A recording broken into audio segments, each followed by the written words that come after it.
I was standing on a stage in front of 300 factory workers staring directly at the man who had thrown me away like garbage 15 years ago, when I realized that revenge isn't about making someone hurt.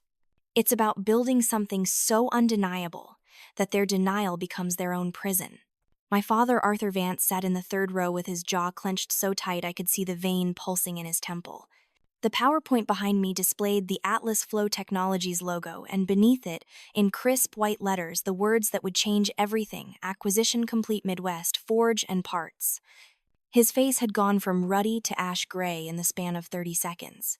Before I continue, if you've ever felt invisible in your own family, if you've ever been told you weren't good enough, or if you're building something from absolutely nothing, hit that like button and subscribe. Drop a comment telling me what you're building despite what others said you couldn't do. Your story matters and I want to hear it. But let me take you back to where this really started, because the path from that abandoned parking lot to this moment of reckoning was paved with late nights, broken dreams rebuilt, and a system I created from pure desperation. It was graduation night, June 2010. The football field at Lincoln High was packed with families, celebrating cameras, flashing balloons, drifting lazily in the warm Ohio breeze. The air smelled like fresh-cut grass and cheap cologne, that particular combination that marks every high school milestone.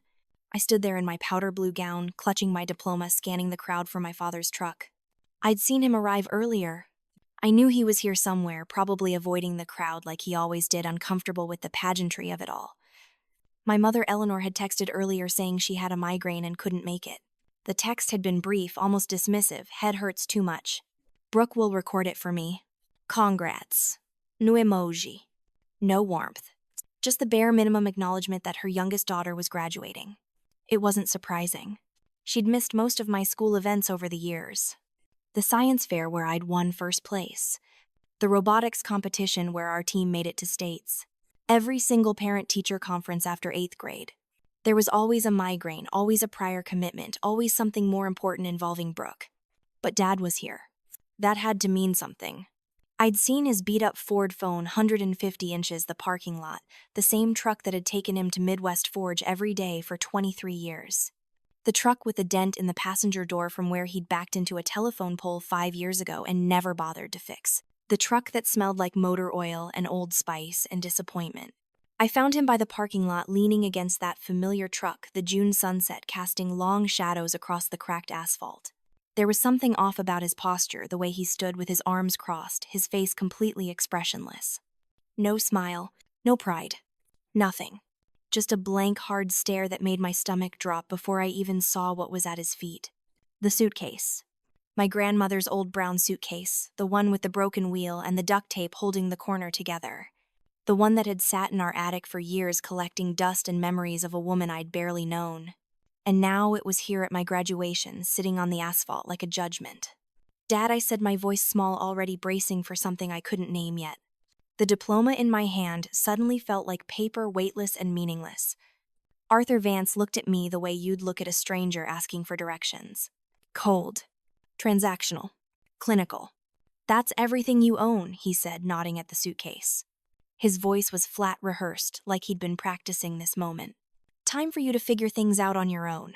Go find yourself a family since you're so independent. The world tilted. The sounds of celebration around me became muffled, distant, like I was underwater. Someone was playing Good Riddance by Green Day through tinny speakers. Families were taking photos. A kid was crying because his balloon had floated away. And I was standing there trying to process words that didn't make sense. What? Dad, I don't understand. What are you talking about? My voice cracked on the last word. You understand perfectly well, Riley. The way he said my name felt like a slap, each syllable sharp and deliberate. You've made it clear that you don't need us with your big plans and your college acceptance you didn't even bother to discuss with your mother and me. You want to be an engineer. You want to play with machines like some factory grunt. Fine. Do it on your own dime. But I got a scholarship, I said, and I hated how desperate I sounded. I got into Purdue. Full ride. I was going to make you proud.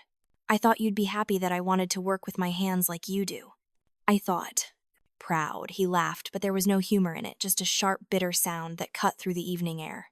You think I'm proud that my daughter wants to get her hands dirty instead of doing something respectable.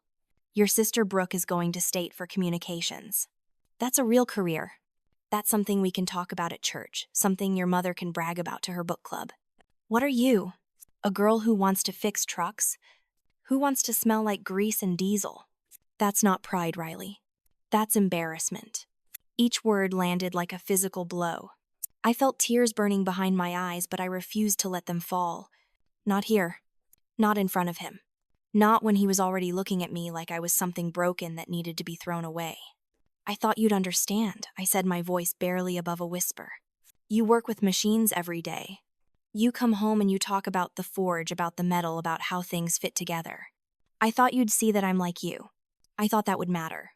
I work with machines because I had no choice, he said, and his voice had taken on a harder edge now, something cruel creeping into it. I didn't have your opportunities. I didn't have scholarships and college acceptance letters. I had a high school diploma in a factory that was hiring. You have choices, Riley.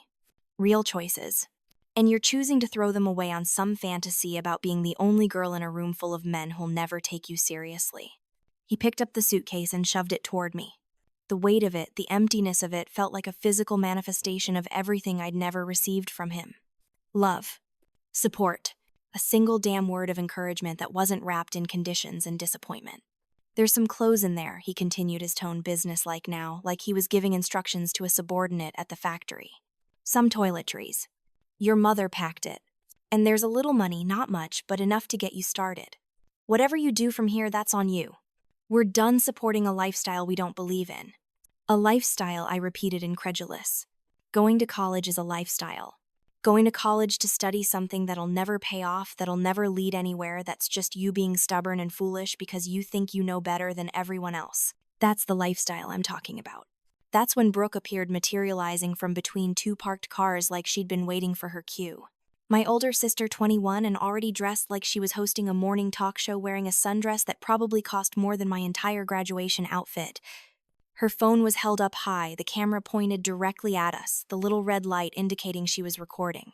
She was live streaming it. My own sister was broadcasting my humiliation to her 3,000 followers in real time. Oh my God, this is perfect, she said, her voice dripping with fake sympathy, that particular tone she used when she wanted to seem caring but was actually enjoying someone else's pain. Smile, Riley. This is your big moment. Independence looks good on you. Hashtag tough love, hashtag real family, hashtag life lessons. She zoomed in on my face, on the tears I was fighting, on the suitcase that represented everything I didn't have.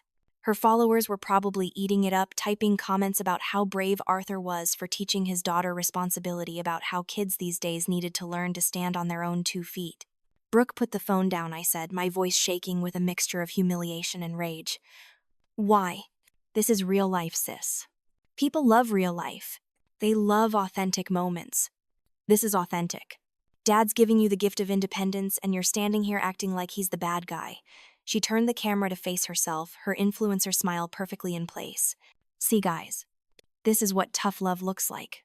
My little sister thinks she can waltz into a man's world and succeed, and Dad's showing her what real life is. No safety nets. No participation trophies. Just consequences. The comments were rolling in. I could see them on her screen from where I stood. People cheering Arthur on. People saying I looked entitled and spoiled. People suggesting this would be good for me, that I needed to learn humility. A few people, bless them, were telling Brooke she was being cruel, but those comments were drowned out by the chorus of approval. Arthur didn't stop her. He just stood there watching, waiting for me to break.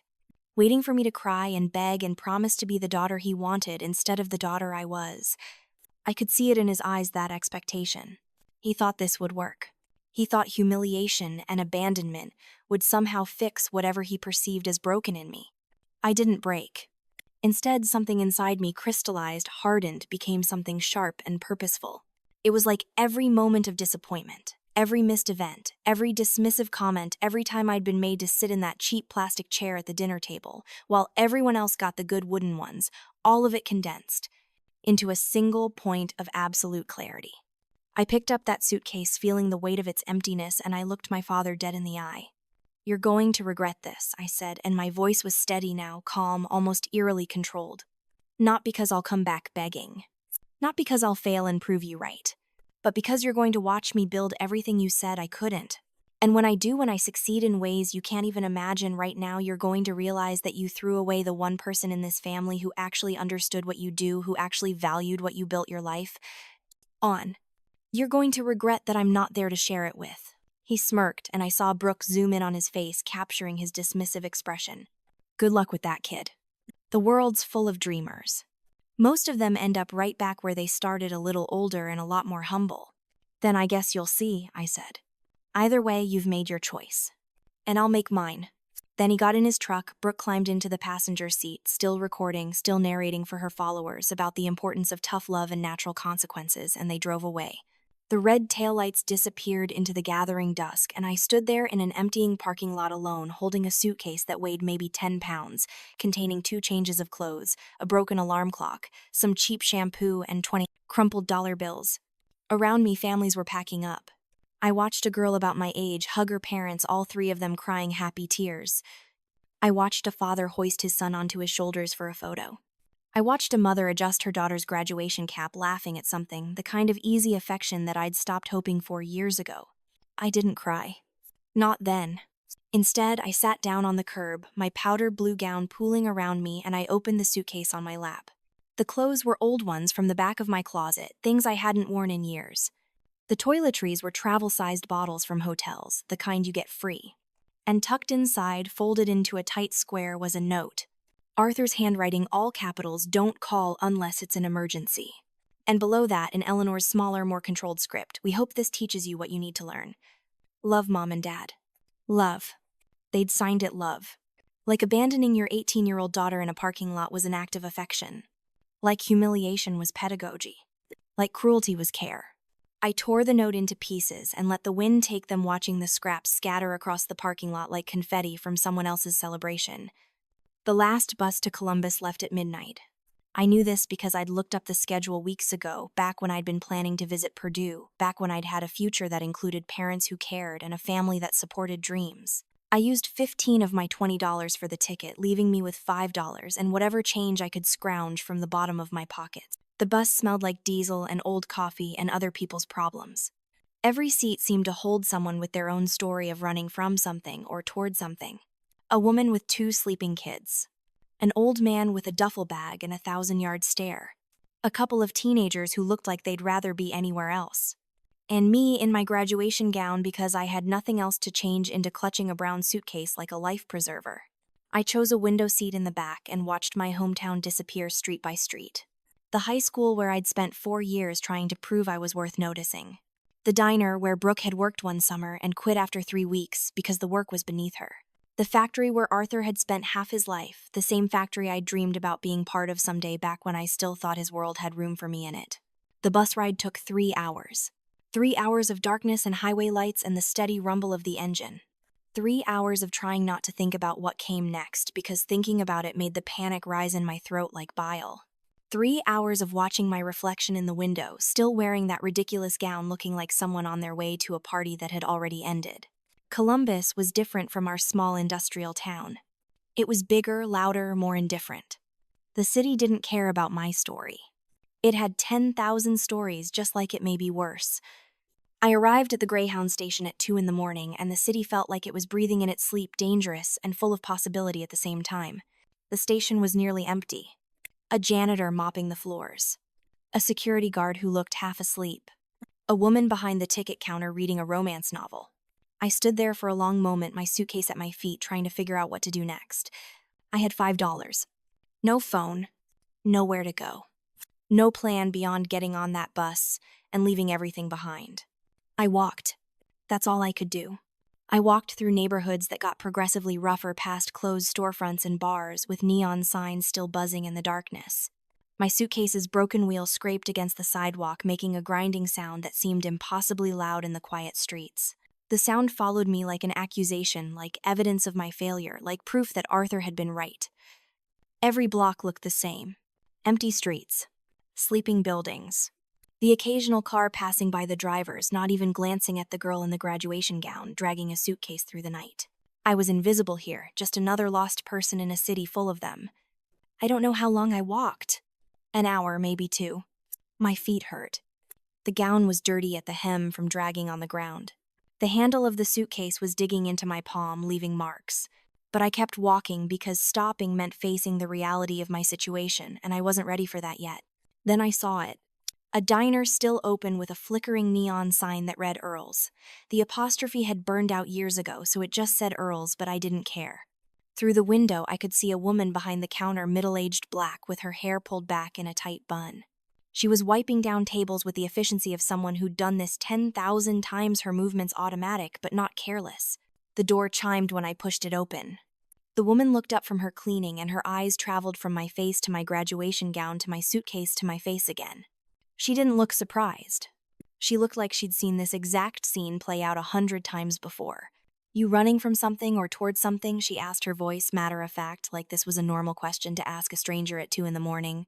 "Both," I said honestly, because I was too tired to lie. She nodded like that made perfect sense. "Bathroom's in the back. When you're done, come sit. I've got coffee that's too old to sell but too good to throw out." I nearly cried at the simple kindness of it. The acknowledgement that I was human, that I needed something, that someone was willing to give it without demanding an explanation or making me prove I deserved it. The bathroom was small and dingy, with fluorescent lights that flickered and a mirror that had seen better days. I looked at my reflection and barely recognized myself. My makeup was smeared from fighting tears. My hair had come loose from its careful styling. The gown was wrinkled and dirty. I looked like exactly what I was, a girl who'd been thrown away. I washed my face with hand soap and cold water. I took off the gown and stuffed it into the suitcase, changing into one of the old t-shirts and a pair of jeans. The t-shirt had a stain on the shoulder. The jeans were too loose because I'd lost weight from stress over finals. But they were better than the gown, better than walking around in a costume from a celebration I didn't get to have. When I came back out, there was a cup of coffee waiting at the counter. Black, strong, probably 8 hours old at least. It tasted like battery acid and salvation. The woman poured herself a cup and sat down across from me. "I'm Loretta Ruiz," she said. "But everyone calls me Miss Ruiz. I've been running this place for 22 years. "Riley," I said. "Riley Vance. You graduated tonight." It wasn't a question, but I nodded anyway. "Few hours ago. Feels like a lifetime ago. And now you're here in my diner at 2 a.m. with everything you own in that suitcase." She took a sip of her coffee, studying me over the rim of her cup. "Let me guess. Parents didn't approve of your plans." "That's putting it mildly." "What were the plans?" "Purdue. Mechanical engineering. Full scholarship." The words felt hollow now, like they belonged to a different person in a different life. Miss Ruiz raised her eyebrows. "Full scholarship to Purdue for engineering. That's not nothing. That's something real. Something earned. My dad doesn't see it that way. He thinks I'm wasting my potential. My mom thinks I should do something more feminine. My sister thinks the whole thing is hilarious content for her followers." The bitterness leaked into my voice despite my efforts to stay neutral. "Your sister's an influencer. Wannabe influencer. 3,000 followers who eat up every piece of family drama she feeds them." Miss Ruiz made a disgusted sound. "That's a special kind of cruel. But I've seen worse. Hell, I've lived worse. You want to hear something funny? My family didn't think I could run this place either. They thought Earl was crazy for leaving it to me in his will. They expected me to run it into the ground in 6 months, sell it off, prove I was just the waitress he'd taken pity on. That was 22 years ago. "How did you do it?" I asked, and I heard the desperation in my own voice. "How did you make it work when everyone expected you to fail?" I stopped caring about their expectations and started caring about the work. Every night I showed up. Every morning I made the coffee. Every day I proved them wrong just by existing and doing what needed to be done. Eventually they stopped watching. And by the time they stopped, I'd built something they couldn't tear down. She finished her coffee and stood up, moving back toward the kitchen. "You got any skills besides engineering?" "I can fix things. Machines, mostly. I'm good with my hands. I can learn fast. Can you wash dishes?" I blinked at the sudden shift. "What?" "Can you wash dishes?" she repeated, patient but firm. "It's not glamorous, it's not what you went to school for, but it's honest work, it's immediate, and I need someone for the overnight shift. Pays $9 an hour under the table, plus you can eat the leftover food we'd throw out anyway. And I've got a storage room in back with a cot. It's not the Hilton, it's barely the Motel 6, but it's dry and it's warm and it's yours if you want it." I should have felt humiliated. 18 years old, supposedly smart enough for engineering school, reduced to washing dishes and sleeping in a storage room. But instead, I felt something else entirely. Relief, gratitude, hope. A foothold in a world that had just kicked me off the edge. When do I start? Right now. Put that suitcase in the back and tie your hair up. Saturday nights bleed into Sunday mornings, and Sunday mornings get messy. That's how I survived the first 3 months. I washed dishes from midnight to 8 a.m., my hands perpetually wrinkled and smelling of industrial soap no matter how much I scrubbed them. I slept until 2 in the afternoon on a cot in a storage room that smelled like cleaning supplies and old grease, surrounded by boxes of napkins and industrial-sized cans of tomato sauce. And I spent my evenings at the public library reading everything I could find about logistics, supply chain management, industrial engineering, and business operations. I couldn't afford college anymore. The scholarship to Purdue had been contingent on attending in the fall, and I'd missed the acceptance deadline while I was busy surviving. But I could afford to educate myself. The library was free. The internet was free. Knowledge, it turned out, was everywhere if you knew where to look and were desperate enough to find it. The diner attracted a specific crowd in the dead hours between midnight and dawn. Truck drivers mostly hauling freight across I-70 and I-71. They'd stop for coffee and eggs and hash browns, complaining about routes, delays, dispatch incompetence, DOT regulations, and the million small failures that made their jobs harder than they needed to be. They talked about loading docks that weren't ready when they arrived, warehouses with inventory systems from the Stone Age manufacturers who couldn't seem to understand that time was literally money when you were burning diesel at $3 a gallon. I listened to everything.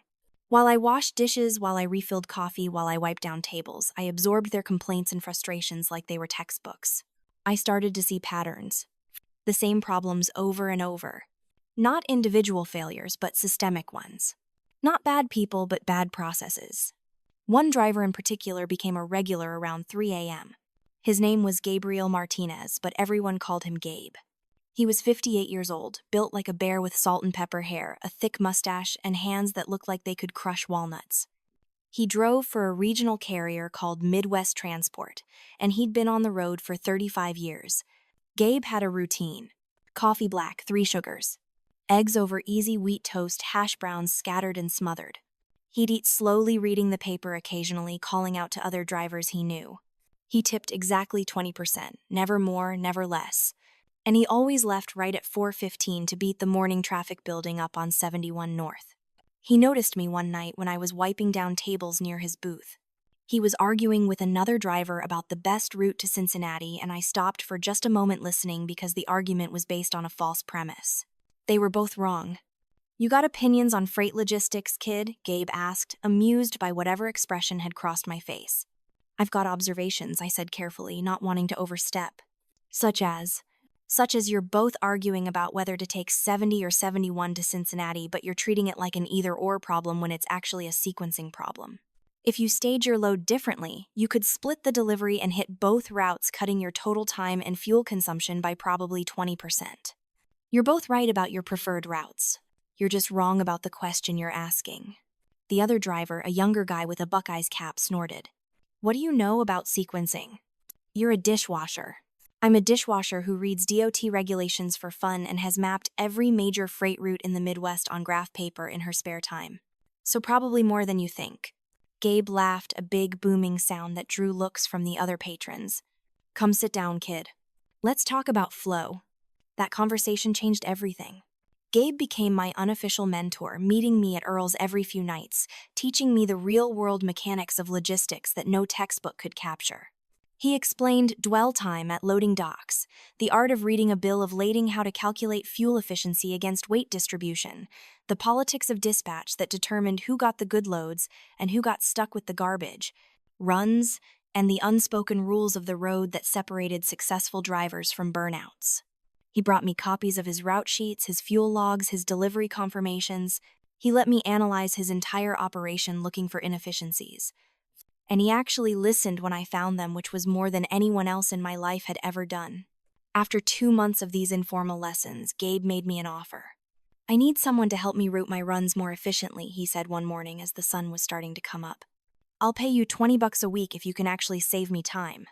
If you can't, we call it even and you learn something." Deal. I saved him 12 hours the first month. I reorganized his pickup and delivery sequence, identified 3 loading docks that consistently caused delays and needed to be avoided during shift changes, and figured out that he was losing 40 minutes a day at way stations that he could skip if he adjusted his load distribution differently. He gave me $50, a $10 lunch special from the diner, and said, "Kid, you've got a gift for seeing patterns. Don't waste it washing dishes forever."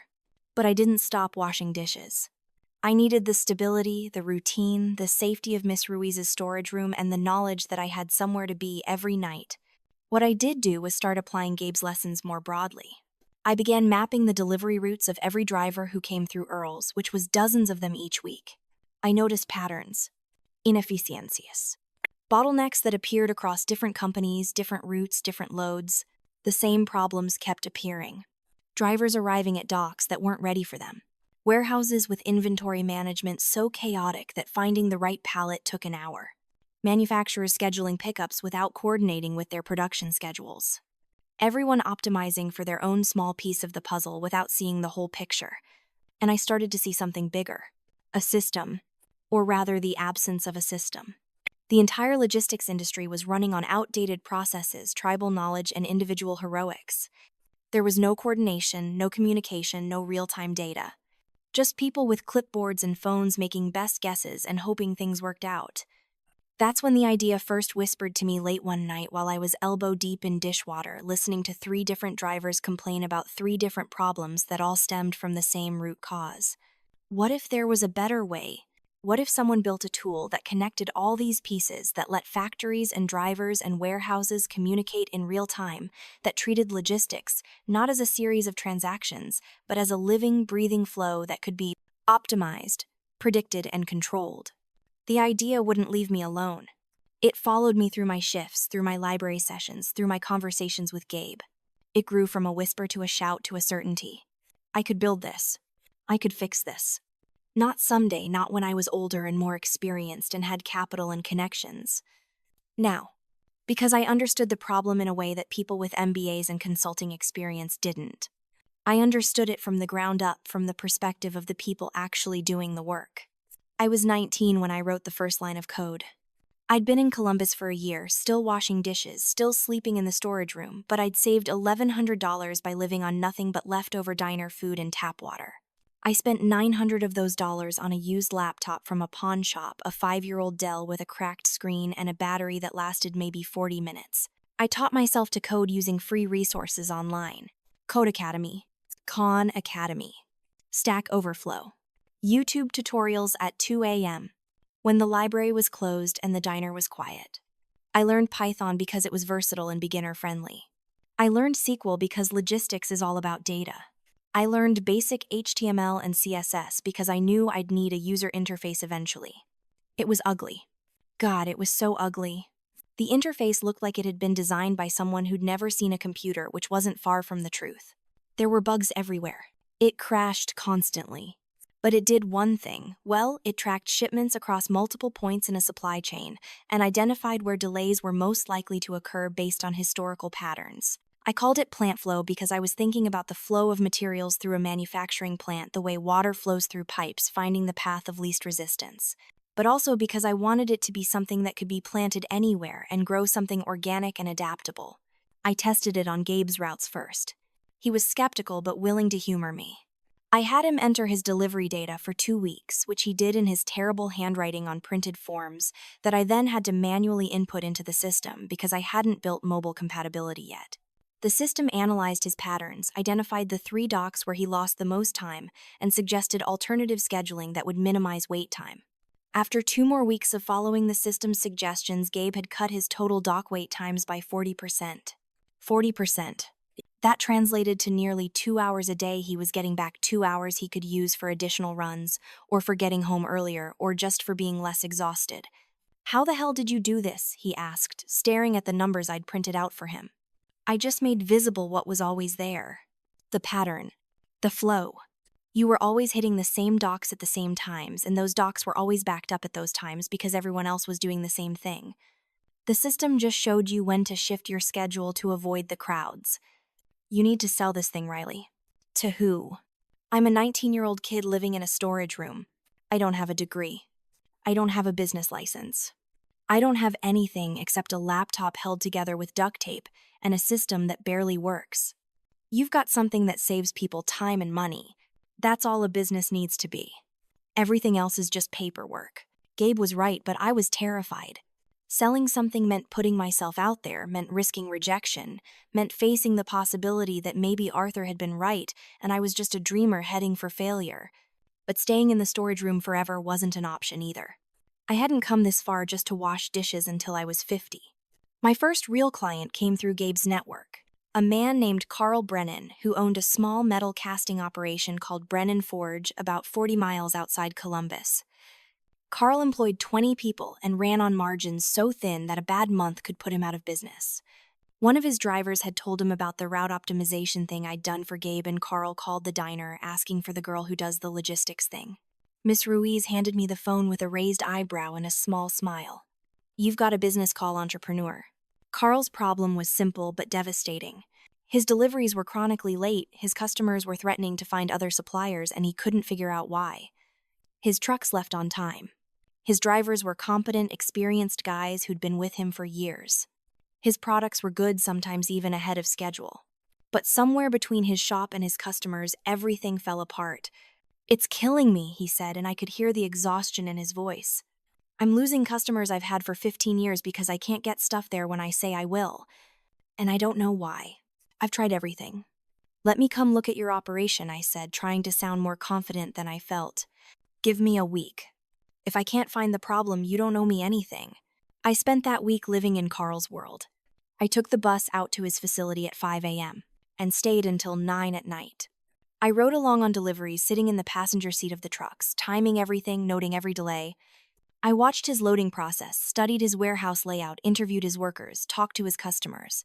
I became intimately familiar with every aspect of his operation. And I found the problem. Multiple problems, actually, but they all stemmed from the same root cause. His loading bay was a disaster. There was no logical system for where anything was stored. Parts were mixed together based on when they were manufactured, not when they needed to be shipped. So every time a truck came to load, the workers had to hunt through the warehouse, moving pallets, digging through boxes, wasting enormous amounts of time looking for the specific parts that needed to go on that specific truck to that specific customer. A load that should have taken 30 minutes was taking 2 hours, which meant trucks that were supposed to leave at 8 a.m.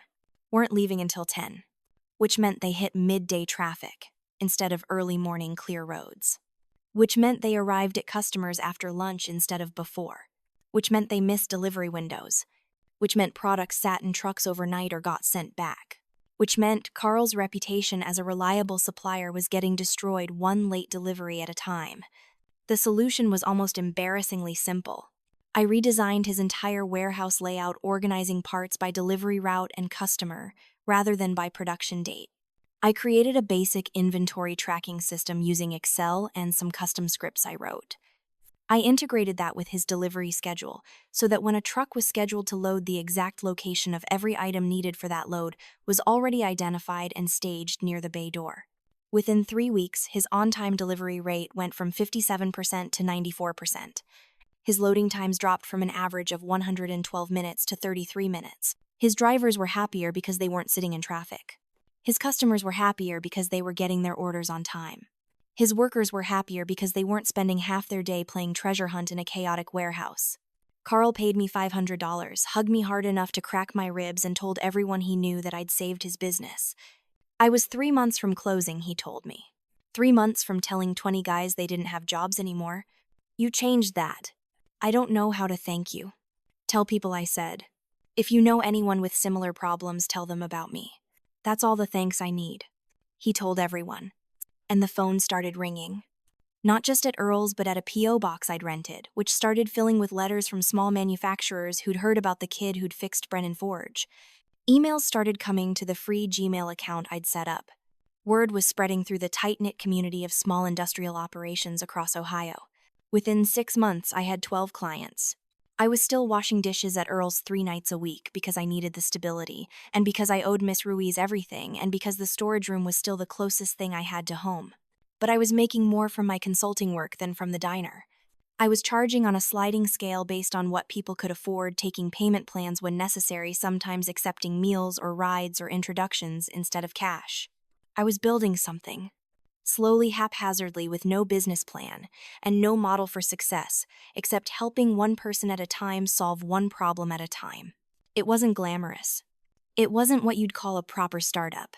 But it was mine, built from nothing, built from knowledge I'd scraped together and problems I'd solved and trust I'd earned the hard way. Miss Ruiz noticed, of course. She noticed everything. One morning after my shift, she poured me coffee and sat down across from me with that look that meant she had something to say. "You know you don't have to keep washing dishes, right?" she said gently. "You're doing real work now. Important work. You don't owe me anything. I owe you everything," I said immediately. "You gave me a chance when I had nothing. You gave me a place to sleep, food to eat, a reason to keep going. I can't just walk away from that." "You're not walking away, baby. You're walking forward. There's a difference." She reached across the table and took my hand, her grip warm and strong. "You've been here almost 2 years. You've learned what you needed to learn. You've built something real. But you can't grow if you're still sleeping in a storage room and working nights when you should be building your business. You're 20. You're not supposed to be living like this anymore." I'm scared, I admitted, and saying it out loud made it real in a way I hadn't been ready to face. What if it all falls apart? What if I'm not actually good at this? What if Arthur was right, and I'm just getting lucky, and eventually it all comes crashing down? Then it crashes down and you build something else. That's life, Riley. That's what strength is. Not never falling, just getting back up every time you do. She squeezed my hand. "But you're not going to fall. You want to know how I know? Because you've already fallen. That night you walked in here in your graduation gown with nothing but a suitcase and $5, you were already at the bottom. And you climbed out. You did that. Arthur didn't do that. I didn't do that. You did.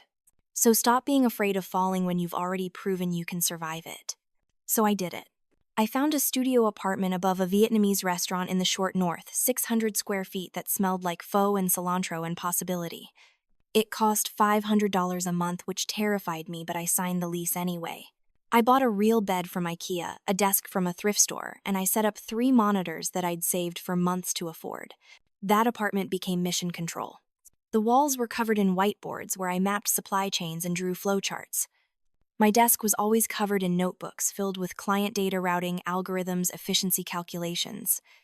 The Vietnamese family downstairs thought I was insane, this young woman who stayed up until 3 a.m. every night, whose apartment was always glowing with monitor light, who occasionally came downstairs to buy pho at weird hours and eat it while staring at spreadsheets. But I was happy. For the first time since graduation night, I was genuinely happy.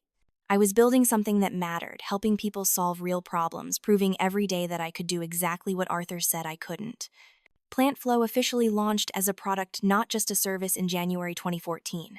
I'd spent 6 months working with a developer I'd met online named Raj Patel, a back-end engineer from Cleveland who believed in the vision enough to work for equity instead of cash.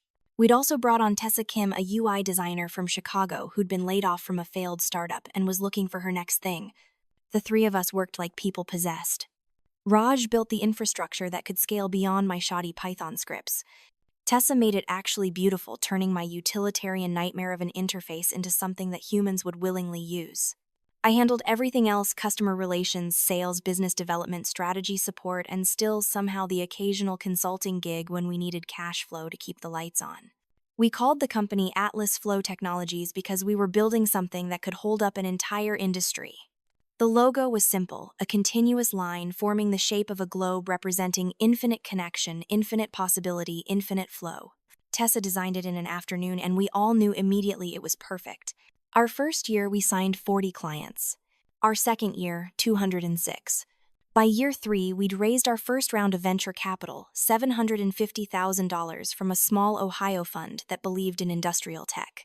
We moved into a real office overlooking downtown Columbus, 1,500 square feet, in a converted warehouse with exposed brick and high ceilings. We hired our first 15 employees, carefully selecting people who understood that we weren't just building software, we were building solutions to real problems for real people. I was 24 years old, and I was the CEO of a company valued at $12 million. Forbes did a small piece about me. Midwest, Wonderkind tackles logistics. Inc. magazine included Atlas Flow in their 30 under 30 companies to watch. I did a panel at a supply chain conference where I was the youngest speaker by 2 decades. But none of that felt like vindication yet.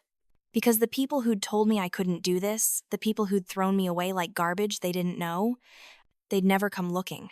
They'd made their decision about who I was, and in their minds I was probably still washing dishes somewhere, still struggling, still failing in all the ways they'd predicted, still proving them right. I didn't hate them. That would have required me to still care what they thought, to still be emotionally invested in their approval. Instead, I felt nothing. A vast echoing, nothing where family was supposed to be. I'd built my own family.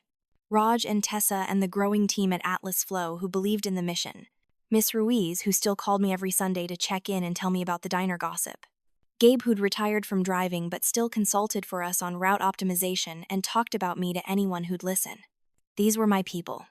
They'd chosen me and I'd chosen them, and that choice meant something deeper than blood ever had. We celebrated each other's successes.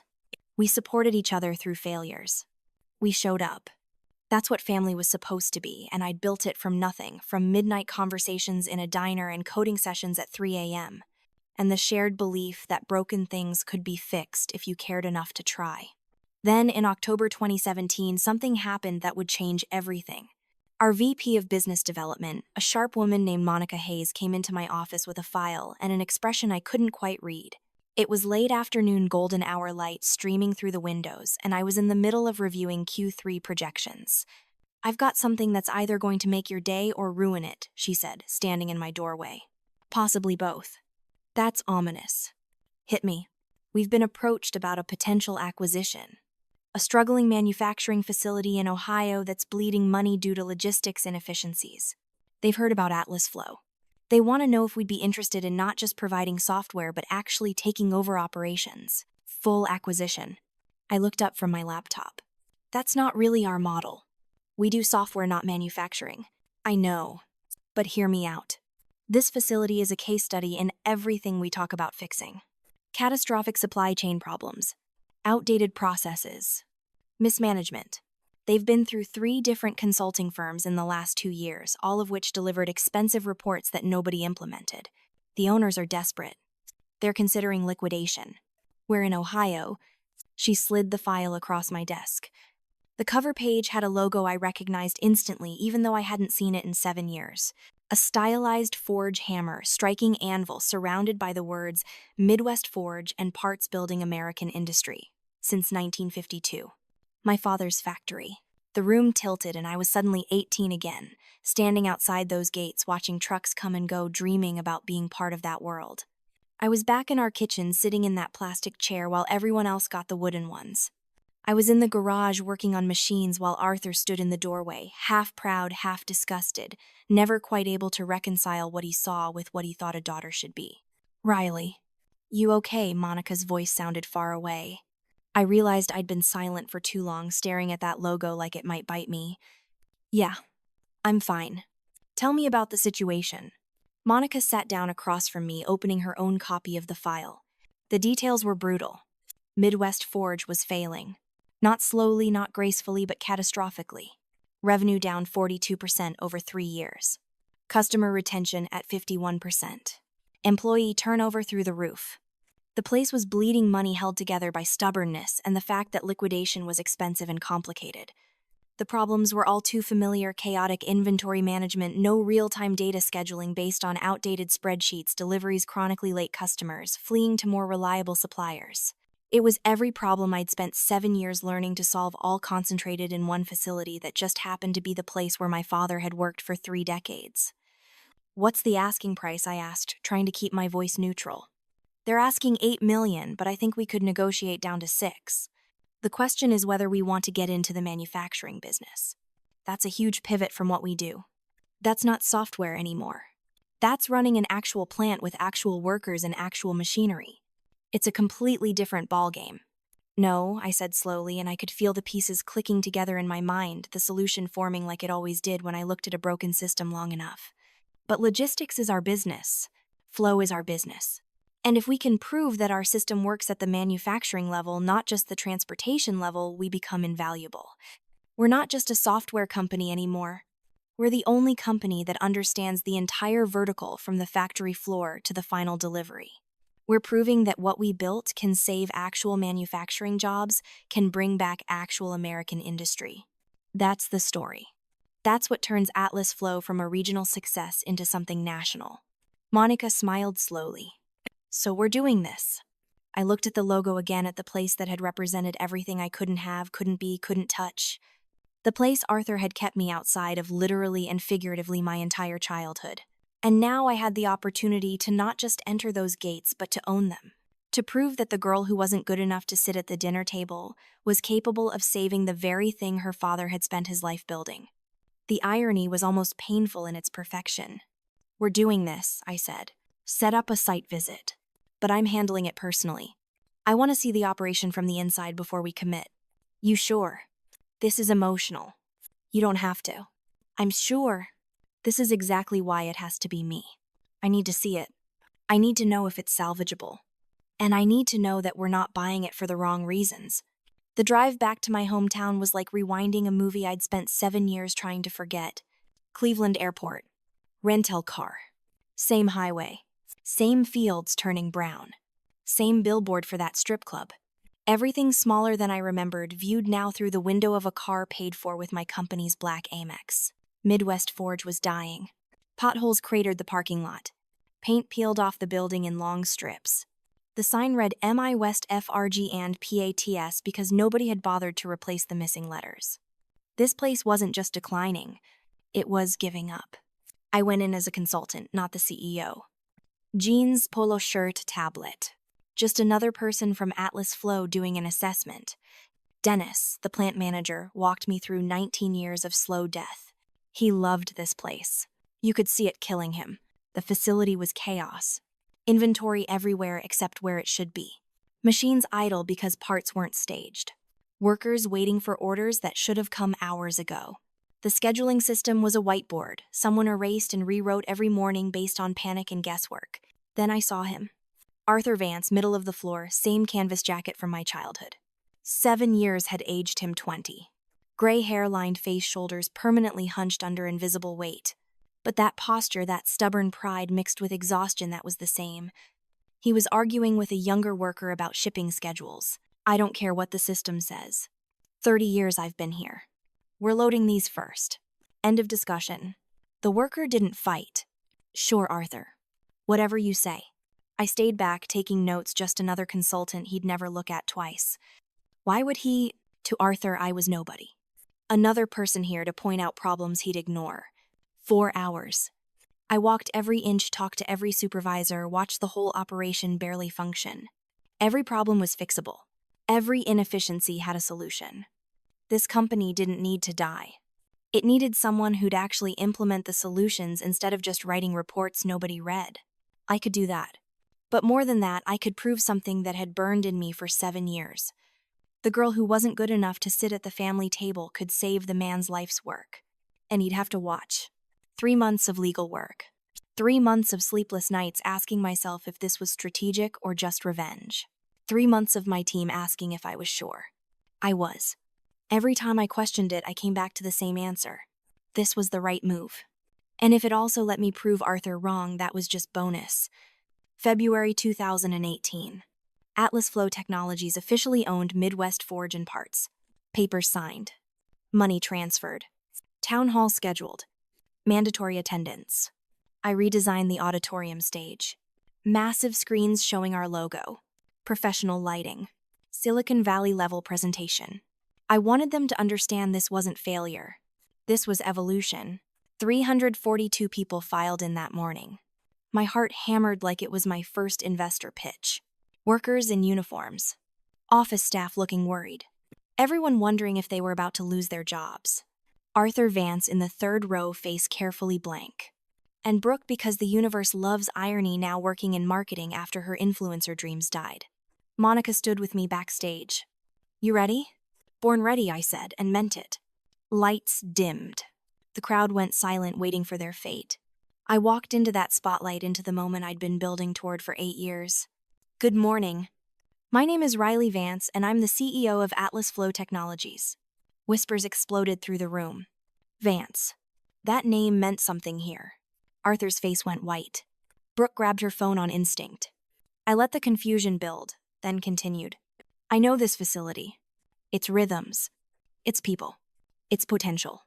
Because once I stood outside those gates wondering if there'd ever be a place for me in this world of creation and industry. Arthur's face showed recognition now. Horror. Disbelief. Some of you know that feeling. Standing outside something you want to be part of. Being told you're not good enough, not right, not needed. Being told your dreams are foolish and your existence is inconvenient. I locked eyes with Arthur. But here's what I learned. When people throw you out, you have two choices. Spend your life proving you deserved that space, or build your own space so undeniable that they're the ones asking to be let in. Absolute silence. Midwest Forge isn't being dismantled. It's being rebuilt. Every job here is safe. What's not safe is the broken system that's been killing this company for a decade. I clicked to the analysis. Charts showing every inefficiency, every bottleneck, every failure, but also every solution. In 6 months, we're implementing a complete overhaul. Real-time inventory. Predictive maintenance. Route optimization. Automated scheduling. These aren't theories. They're tools we've proven at 247 facilities. They work. And they'll work here. I looked at the worn faces, the tired workers. You've been working hard. I can see it in the machinery held together with determination, in the worn floor where you've walked the same paths for years. The problem isn't you. The problem is that your hard work has been running through a broken system. No amount of effort can fix a fundamentally broken system. I clicked to the timeline. Nobody's being replaced. You're being upgraded. We're proving American manufacturing can compete and thrive. Right here. With you. Starting today. The applause built slowly, relief flooding the room. They'd expected pink slips. Instead, they got possibility. Arthur wasn't clapping. He sat frozen, staring his face, showing everything at once. Shock. Disbelief. Shame. The dawning realization that the daughter he'd thrown away was now the only thing standing between his life's work and oblivion. After the Q&A, after the meet and greet, I found Arthur waiting in the hallway. Hands in pockets. Shoulders hunched. We need to talk. Conference room's open. We sat at a scarred wooden table that had seen decades of hard conversations. I pulled out the brown suitcase, set it between us like evidence. Arthur stared, going pale. I don't understand. What part? The part where I succeeded. The part where I built what you said I couldn't. Or the part where I came back. All of it. Your mother and I, we thought we were teaching you independence. We thought... No. The word came out hard. Don't rewrite history. You didn't throw me away to teach me anything. You threw me away because you were ashamed. Because I didn't fit your idea of what a daughter should be. Brooke was easy. I was complicated. So you decided I wasn't worth the effort. That's not true, he said, but his voice had no conviction. Then what is true, Dad? Tell me. Tell me the truth you've been avoiding for 25 years. Because I've spent 7 years building a life without you and I've made my peace with that. But you don't get to rewrite our history just because it's suddenly convenient. He looked down at his hands, those massive scarred hands that had shaped metal for decades, hands that looked older than they should, older than he was. I didn't know how to raise a daughter who wanted to be like me, he said quietly. Your mother wanted you to be like her. Safe. Predictable. Maybe a teacher or a nurse or an accountant. Something respectable. Something clean. And you were neither of those things. You were stubborn and brilliant, and you asked questions nobody had answers for. You wanted to know how everything worked, wanted to take everything apart. And I looked at you and I saw myself, but I also saw all the ways this world breaks people like us. I saw 30 years of factory work that ground me down. 30 years of being treated like a replaceable part. And I didn't want that for you. So you pushed me away before the world could. You hurt me first to prepare me for being hurt. That's your defense. I made a mistake, he said, and his voice cracked on the word mistake, revealing something raw underneath. I know I did. I knew it the next morning when I woke up and you were gone. I knew it every day after that, but I didn't know how to fix it. I didn't know how to call you and say I was wrong. And the longer I waited, the harder it got until it seemed impossible. Until I convinced myself you were better off without me. I was better off without you, I said, and I watched the words land like blows. Not because you made me strong by pushing me away, but because I found people who actually cared about me. People who supported me. People who saw me as valuable instead of problematic. I built a family from nothing, from midnight conversations and shared struggles and the basic human decency of people who chose to show up for me. And it's better than anything you ever gave me. I reached out and peeled off the old baggage tag on the suitcase, the one that had my grandmother's name written in faded ink. I replaced it with a new one printed with the Atlas Flow logo and laminated for durability. Asset number 001, I said. This is where I started. And this is where I'm choosing to begin again. With you. With this place. But on my terms this time. You don't get to set the conditions. You don't get to decide what's acceptable. You show up, you do the work, you learn the system, or you leave. Those are the options. Arthur's eyes were wet, and I realized I'd never seen him cry. Not once in my entire life. Not at his own father's funeral. Not when the factory had layoffs. Not ever. I don't deserve your forgiveness, he said. You're right. You don't. But I don't need to forgive you to work with you. I don't need to love you to treat you fairly. I need you to understand that everything you said I couldn't do, I did. Everything you said would fail succeeded. Everything you denied me, I built myself. Not despite you. Not because of you. Completely independent of you. You're irrelevant to my success, Arthur. And maybe that's the real punishment. Knowing that you could have been part of something extraordinary, but you chose to be absent instead. I stood up, picked up the suitcase, and walked toward the door. Before I left, I turned back one last time. Even pain, when processed correctly, becomes structure. You taught me that whether you meant to or not. Everything broken can still move forward. It can still be part of the flow. You just have to design the system properly. I left him there alone in that conference room with nothing but his regrets and the echo of my footsteps fading down the hall. Over the next 6 months, Midwest Forge transformed in ways that seemed almost miraculous to the people who'd worked there for years. We implemented plant flow across every department from the factory floor to the shipping dock. We retrained staff not to replace their knowledge, but to augment it with real-time data and predictive systems. We upgraded machinery not by throwing everything out, but by making the existing equipment smarter, more connected, more efficient. Efficiency increased by 62%. On-time deliveries went from 53% to 98%. Customer retention climbed back to 87%. New clients started calling, attracted by the turnaround story, by the combination of old-school manufacturing quality with new-school operational excellence. Employee satisfaction, measured quarterly, climbed steadily. Workers who'd been demoralized and waiting for the end now talked about 5-year plans, 10-year plans, bringing their kids into the trade. The factory that had been dying was alive again, and everyone could feel it. Arthur stayed on working his regular shifts, learning the new systems with the patience of someone who knew he had no right to complain. I'd see him sometimes early in the morning or late in the evening helping younger workers understand the flow systems, explaining throughput metrics with the same careful attention he'd once used to teach me about metal properties. In our garage when I was 7. One evening, about 3 months after the acquisition, I found him helping a young technician troubleshoot a CNC machine that was showing irregular patterns in its output. He was bent over the control panel, walking the kid through the diagnostic process, pointing out where the data was telling them to look. He saw me standing there and straightened up, suddenly self-conscious, like he'd been caught doing something wrong. The system's showing a bottleneck in Zone 4, he said formally, reverting to the professional distance we'd maintained since our conversation. I was just helping Marcus understand the throughput metrics. That's good, I said. Thank you for doing that. That's exactly what we need. Knowledge transfer. Teaching the next generation. We stood in awkward silence for a moment, the machines humming around us, the young technician looking between us like he'd stumbled into something he didn't understand. It's impressive, Arthur said finally, not quite meeting my eyes. What you've built. The system. All of it.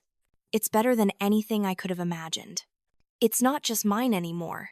It belongs to the company, to everyone who makes it work, to every person who trusted the process and put in the effort to change. You really did it, he said, and his voice had something in it I'd never heard before, something that wasn't quite pride but was close. Recognition. Acknowledgement. You found your family. You built it from nothing. Yeah, I said simply. I did. I wish I'd been part of it. I wish I'd been there from the beginning, watching it happen, helping instead of hindering. I looked at him for a long moment, at this man who'd shaped so much of my life through his absence, through his denial, through his inability to see me as I was, instead of as he feared I'd become. You are now, I said finally. If you want to be. but you have to choose it every day. You don't get to coast on blood relation. You don't get to assume I owe you anything. You have to actually show up. You have to do the work. You have to be the person you should have been 7 years ago. He nodded slowly, understanding the terms, accepting them. I can do that. I want to do that. It wasn't a fairy tale reconciliation. We didn't hug. I didn't cry and tell him I'd always loved him despite everything. We didn't suddenly become the family we'd never been. But it was something. A beginning. A foundation that might eventually, with enough work and time and consistent effort, support something real. Maybe that was enough. Maybe that was all anyone could ask for. Not perfection, but progress. Not healing, but the willingness to stop making the wound deeper. 6 months after the acquisition, on a morning when frost covered the parking lot and my breath misted in the cold air, I stood at the gates of Midwest Forge at sunrise, watching the morning shift arrive. The sign had been replaced, no letters missing, gleaming in the early light. The parking lot had been repaved smooth and clean. The building had been painted in Atlas Flow's colors, blue and silver, representing flow, and structure, representing the intersection of what was and what could be. I had the brown suitcase with me, that old artifact from the worst night of my life. I opened it one last time on the hood of my car, looking at the contents I'd kept all these years. My old ID badge from Earl's Diner, laminated and faded. The first $20 bill Gabe had paid me, which I'd never spent, keeping it as a reminder. A photo of the Atlas Flow team from our first real office, all of us exhausted and happy and believing in something bigger than ourselves. And the acquisition contract for this facility signed in blue ink, making official what had once seemed impossible. These were the pieces of my flow. My path from nothing to something. From abandoned daughter to architect of systems. From disposable to indispensable. From worthless to worthy. I closed the suitcase and carried it through those gates, walking into the facility that was now mine, now ours, now part of the larger system I'd spent 7 years building. The morning shift workers nodded to me as I passed. Some called out greetings. Some just smiled. All of them recognizing me not as the boss who'd bought them, but as the person who'd saved them. That recognition was worth more than any apology Arthur could have given. More than any validation from Brooke. More than anything my mother could have said. Because here's what I learned. You don't heal from abandonment by getting an apology. You heal by building something so substantial, so undeniable, so fundamentally yours, that their rejection becomes irrelevant to your existence. You become the system. You become the flow. And eventually, if you design it right, even the people who threw you away want to be part of what you've created. That's not forgiveness. It's transcendence. And it's the only revenge worth having. So I want to ask you, what are you building from the pieces they said were worthless? What flow are you creating from the chaos they left behind? Drop it in the comments. Hit that like button if this story resonated with you. Subscribe if you want to hear more about building something from nothing, about taking pain and turning it into power, about refusing to let someone else's limitations define your possibilities, because your story isn't over. It's just beginning.